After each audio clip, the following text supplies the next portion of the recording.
নমস্কাৰ, মই কিশোৰ দাস।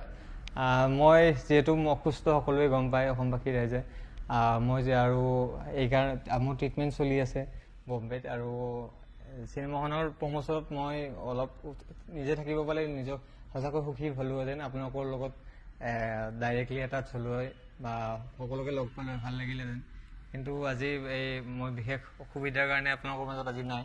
কিন্তু একো নাই, আপোনালোকে চিনেমাখন চাব, কাৰণ এইখন মোৰ অসুস্থ হোৱাৰ শেষ ছবি আছিল, মানে লাষ্ট চিনেমা কৰিছিলোঁ এইখন।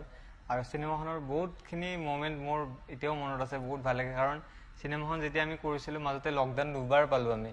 সেই লকডাউনত মানে এনেকুৱা কিছুমান পৰিস্থিতি হৈছে, মোৰ কাপোৰ চাপোৰ কণ্টিনিউটিৰ কাৰণে বহুত মানে প্ৰব্লেম পাইছিলোঁ।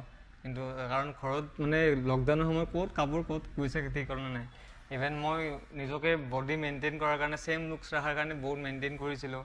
ডাইৰেক্টৰ সুমিতাক মই বহুতবাৰ কৈছিলোঁ যে কি হ'ব, মই শকত হৈ গ'লে দিগদাৰ হ'ব। তাৰপিছত মই বহুত মেইনটেইন কৰিলোঁ নিজকে। আকৌ য'ত মই